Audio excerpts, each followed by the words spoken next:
In the world of action cinema, only a few names carry the kind of weight that can fill a theatre with excitement before the opening credits even roll. Steven Seagal and Jackie Chan are two of those names, icons born from two very different traditions of martial arts filmmaking. Seagal, with his cold-face intensity, Aikido precision, and reputation for being unshakably serious, built a career on the persona of the unstoppable, steel-fisted hero. Jackie Chan, on the other hand, rose from the Hong Kong stunt world like a phoenix, blending comedy, heart, and breathtakingly real stunts that often left fans wondering if he would walk away from the set in one piece. Though both men stand at the top of their respective styles, fate never allowed their paths to cross in a full-fledged film collaboration, at least not on screen. But behind the scenes, in the shadows of Hollywood and the echoing halls of martial arts legends, rumours have always whispered about what would happen if Seagal's immovable force ever collided with Jackie Chan's unstoppable energy. This story imagines that collision, a moment where ego, hands, and fate collide in a single punch, one that changes everything in an instant. Steven Seagal punched Jackie Chan in the face, then instantly regrets it. Get ready for tension, humour, action, and a behind-the-scenes atmosphere dripping with intrigue. Now let us step into the story. Hollywood was buzzing that summer, buzzing in a way it hadn't buzzed in years. The year was 2003, and rumours had swirled through the industry that two action legends, Jackie Chan and Steven Seagal, were secretly in negotiations to appear together in a major international co-production. Nothing confirmed, nothing denied. Just heat, whispers, and the occasional cryptic comment in an interview that sent fans spiralling. But what the world didn't know was that a private meeting had been arranged between the two men, one that would set the tone for everything that followed. It was held at Golden Tiger Studios, a martial arts motion capture facility hidden in the outskirts of Los Angeles. The place was empty except for a skeleton crew, a handful of producers, and two men whose reputations alone could fill the room, even if they weren't physically there. Jackie arrived first. He walked in wearing his trademark casual jacket, smiling at everyone he passed. He bowed to the stunt team. He shook hands with the camera operators.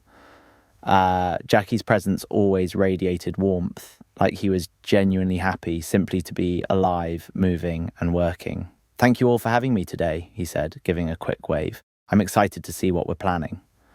Steven Seagal arrived 10 minutes later. The double doors parted like he pushed them open with destiny. Tall, dark sunglasses indoors, black trench coat despite the warm weather. He moved with slow, confident strides, like a man who believed he had no rivals left on the planet. "Let's get started," he said, without greeting anyone. The producers exchanged tiny, nervous glances. They knew this meeting had the potential to make cinematic history, or explode before the cameras even started rolling. A rehearsal area had been set up, complete with padded floors, dummies, props, and a large monitor. The idea was simple. The two stars would discuss choreography ideas for a potential fight scene. Nothing filmed, nothing binding, just brainstorming. But egos, especially when packaged inside legends, can be unpredictable. Jackie bowed slightly as Steven approached him. "Mr. Seagal," Jackie said warmly, "it's an honor to finally meet you." Seagal didn't bow. He didn't even nod. He simply removed his sunglasses with slow, deliberate movement. "I've heard you're fast," Seagal said, his voice low.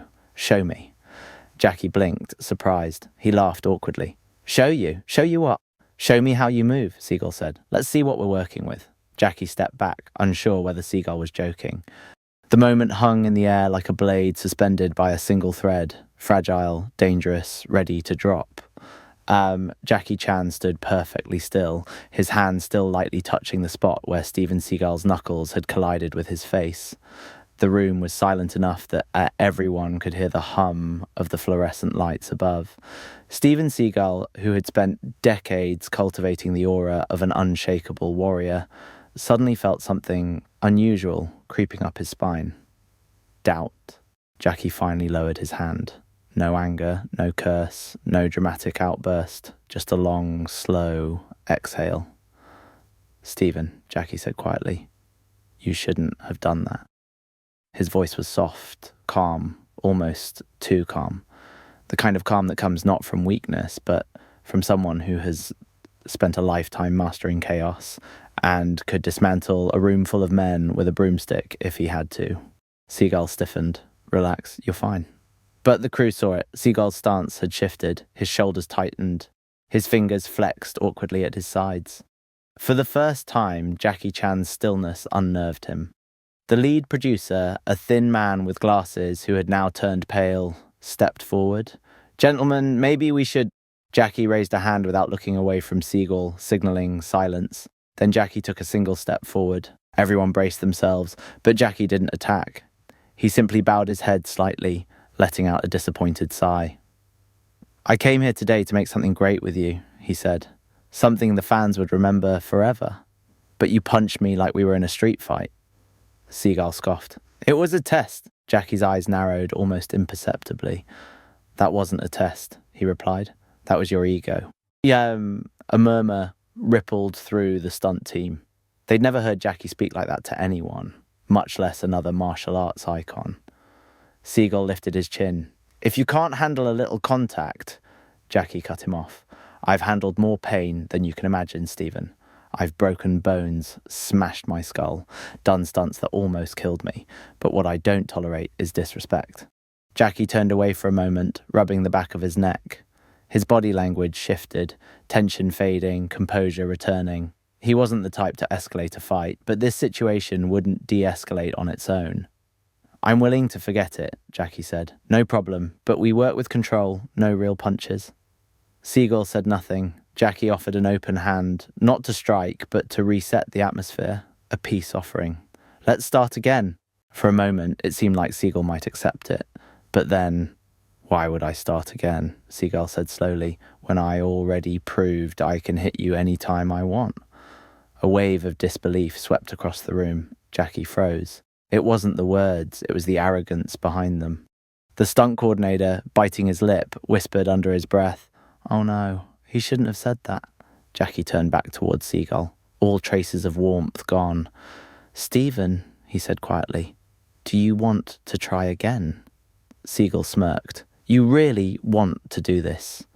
Jackie didn't move. No contact, controlled, but if you insist on trying to hit me for real, then try. The room erupted into whispers. Jackie Chan challenging Steven Seagal, not to a fight, but to a demonstration of skill. Seagal stepped forward, rolling his neck. Fine, but don't cry when... He didn't finish, because Jackie moved. Not an attack, not even close. He simply shifted his stance, legs light, arms relaxed, posture loose as if he were floating on the balls of his feet. Show me, Jackie said. Seagal lunged, not as fast as he imagined himself to be, but heavy, powerful, committed. Jackie slid sideways like a shadow slipping off a wall. Seagal's fist cut through empty air. He tried again, another punch, harder this time. Jackie dipped under it effortlessly. A soft whoosh of air followed Jackie's movements. He wasn't even sweating. He looked almost bored. Seagal went for a grab, an Aikido wrist lock, quick and forceful. Jackie spun, not counter-attacking, just redirecting, and Seagal stumbled forward as Jackie's palm gently guided him past. The entire demonstration lasted maybe 20 seconds, but by the end, Seagal was breathing harder. Jackie wasn't. Jackie took a few steps back, giving Stephen space to breathe. You're strong, Jackie said with a respectful nod, but strength is nothing without control. Seagal clenched his jaw. He lunged again. This time, Jackie simply sidestepped and tapped Stephen lightly on the chest with 2 fingers. A tap so light, a child could have done it, but the message behind it hit harder than any strike. You see, Jackie said softly. Seagal froze. The room froze. Time froze. Everyone understood what Jackie was saying.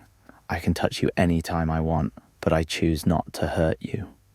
It was the perfect inversion of what Seagal had bragged earlier, and the regret on Seagal's face became unmistakable. The stunt crew tried not to react, but a few couldn't help smirking. Seagal felt their eyes. Enough, he barked, stepping back. This is stupid. His voice cracked slightly. Not with fear. Seagal didn't fear men, but with embarrassment. Jackie Chan had humbled him without throwing a single strike. The producer hurried over. Okay, that's enough for today. Let's all cool off. But Jackie wasn't done.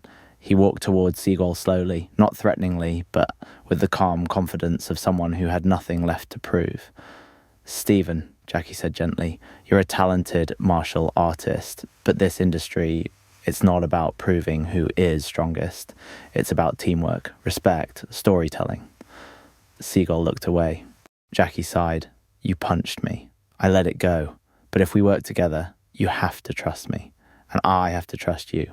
Otherwise, someone gets hurt." Silence. One of the younger stuntmen, a huge Seagal fan, stepped forward nervously. "Sir, Mr. Seagal, Jackie's right. We all look up to both of you. But he's Jackie Chan.